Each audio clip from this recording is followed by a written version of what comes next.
ফুল ততদিন সুন্দর যতদিন তার সুবাস থাকে। একজন নারী ততদিন সুন্দর যতদিন সে মুখ বুজে সব কিছু সহ্য করে মানিয়ে নেয়। বারান্দায় যখন ফুল ফুটে তখন বারবার দেখতে ইচ্ছে করে। সব সময় ওই ফুলগুলার দিকে তাকিয়ে থাকি আমি গিয়ে। তো আমি যদি কাজে ব্যস্ত থাকি তখন কোনো এক ফাঁকে গিয়ে আমার মেয়ে ওই ফুলগুলা ছিঁড়ে ফেলে। তখনও আমাকে বলে মাথায় দাও।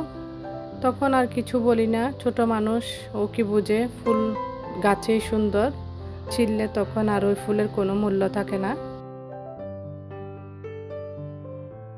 আসসালামু আলাইকুম, আমি আসমাস লাইফস্টাইলে আরও একটি নতুন ভিডিও দেখার জন্য আপনাদের সবাইকে স্বাগত। কেমন আছেন আমার মিষ্টি মিষ্টি আপুরা? আশা করছি কাছে দূরে যে যেখান থেকে আমার ভিডিওটি দেখছেন সবাই সুস্থ ও ভালো আছেন। সবার সুস্থতা কামনায় শুরু করছি আমার আজকের ভিডিও শুরুতেই তো বারান্দায় দেখিয়ে দিলাম আমার গাছে মাশাআল্লাহ অনেক ফুল ফুটেছে। তো ফুলগুলা একটু চোখের পলকে আমার মেয়ে কোন সময় যে ছিঁড়ে নিয়ে আসে, তো ওকে বোঝায় ফুল ছিঁড়িও না, ফুল গাছেই সুন্দর। তো কিছুদিন আগে যে পুদিনা গাছটা নিয়ে এসেছিলাম, দেখছেন হয়তো বা ভিডিওতে গাছটার কি অবস্থা হয়েছে। গাছটা মনে হয় আর থাকবে না, দু একটা পাতা আছে তরতাজা, কিন্তু মনে হচ্ছে না বাঁচবে। তো এদিকে আমি পাখিকে খাবার দিয়েছি।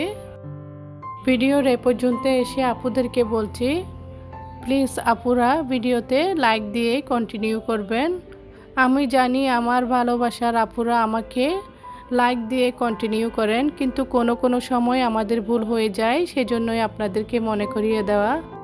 আর আমার ভিডিওতে যদি আপনি নতুন হয়ে থাকেন, তাহলে আমার ভিডিওর কোনো অংশ যদি ভালো লেগে থাকে তাহলে লাইক এবং সাবস্ক্রাইব করে পাশে থাকা বেল বাটনটি অন করে রাখবেন, যাতে আমি নতুন ভিডিও ছাড়ার সাথে সাথে আপনার কাছে পৌঁছে যায় আর আপনি সময় সুযোগ করে ভিডিওটি দেখে নিতে পারবেন। ভিডিওটি শুরু করেছি রান্নাঘর থেকে। এই তো রান্নাবান্না দিয়ে শুরু করে দিয়েছি। আর রমজান মাসে তো রান্নাবান্না ছাড়া আর কোনো কিছু দেখার থাকে না। সকালবেলা টুকটাক কিছু করে তারপরে রান্না করেই চলে আসি। এই নিয়ে আজকের ভিডিওটি সাজালাম, আশা করছি ভালো লাগবে। আজকে রান্না করব টুনা ফিশ। অনেকগুলো পেঁয়াজ তো আমি কেটে রাখি, ওই বাক্সটা বের করে নিয়েছি ফ্রিজ থেকে। আর লাল, সবুজ, হলুদ, টমেটো, কাঁচামরিচ সেগুলো কেটে দিয়েছি, সব কিছু রেডি করে দিয়েছি আপনাদের ভাইয়াকে। তো আপনারা তো হয়তো বা আমার ভিডিও নিয়মিত যারা দেখেন তারা হয়তো বা দেখেছেন টুনা ফিশটা আপনাদের ভাইয়াই রান্না করে।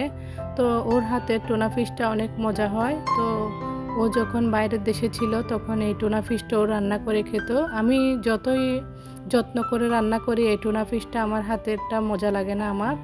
তো ইফতারের আগে ভাগে আমরা টুনা ফিশটা রান্না করে নিব। আর গতকালকের ছোলা বেগুনি কিছু ছিল, ওগুলা বের করে গরম করে নিব। প্রতিদিন একঘেয়েমি নাস্তাগুলা আর খেতে ভালো লাগতেছে না, ভাজা পোড়াগুলা। তো চিন্তা করতেছি ভিন্ন ভিন্ন রকমের কিছু ট্রাই করে ইফতার করব। ইদানিং তো আর ভাজাভুজিগুলা করতে ইচ্ছা করতেছে না আমার, আবার না করলেও ভালো লাগে না।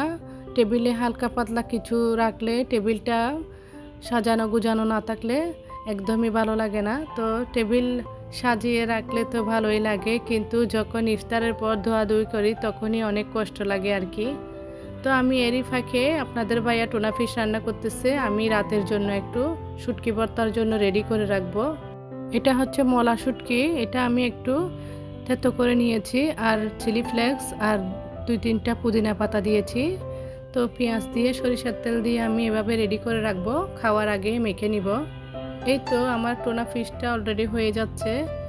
কালারিং ক্যাপসিকামগুলো দিলে এই টুনা ফিশটার মান আরও বেড়ে যায়, দেখতে সৌন্দর্য বেড়ে যায় আর কি। রান্না করতে বেশি একটা সময় লাগে না। তো টুনা ফিশ দিয়ে আজকে পুরি এবং পরোটা বানিয়ে নিব।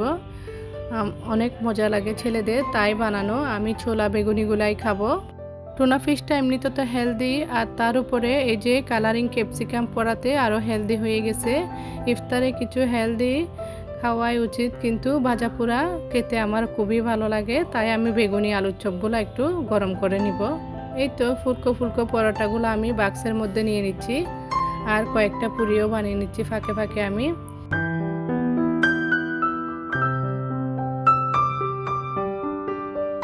দেখতে না দেখতেই রহমতের মাস রমজান মাসটা কিভাবে যে চোখের পলকে চলে যাচ্ছে টেরও পাওয়া যাচ্ছে না। আসলে এবারের রোজাগুলা একদম কোনো ক্লান্তি নাই, পানির পিপাসাও নাই, কিভাবে যে দিনটা পার হয়ে যাচ্ছে বুঝতেই পারতেছি না। আলহামদুলিল্লাহ এবারের রোজাগুলো আমার সুস্থভাবে কেটে যাচ্ছে, কোনো রকমের অসুস্থতা আমি ফিল করতেছি না। আলহামদুলিল্লাহ বলতেছি আল্লাহর কাছে, আর ইবাদতও ভালোভাবে করতে পারতেছি। তো আমি সব কিছু রেডি করে নিয়ে আসছি টেবিলের উপর। এই তো পরোটাগুলো একটু বাক্সে রাখতেছি, ঠান্ডা হয়ে যাবে সেজন্য। তো পুরিও বানিয়ে নিয়ে আসছি। পুরি কিন্তু আমি সঙ্গে সঙ্গে বানিয়ে খাওয়ার চেষ্টা করি। রাতের আর সেহরির জন্য গরুর মাংস রান্না করা আছে ফ্রিজে, তাই এগুলো একটু গরম করে আবার পুরি দিয়ে পরোটা দিয়ে খাওয়ার জন্য গরম করে নিছি আমি। এই তো টোনা ফিশ দিয়ে পুরি পরোটা দিয়ে ইফতার আজকে অন্য রকমের ভাবে করব।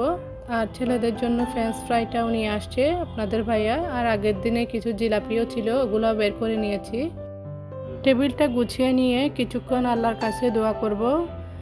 ইফতারের সময় আল্লাহ সব কিছু দোয়া কবুল করে নে। তো আল্লাহ আমাদের সবার দোয়া কবুল করুক। আল্লাহ হাফেজ।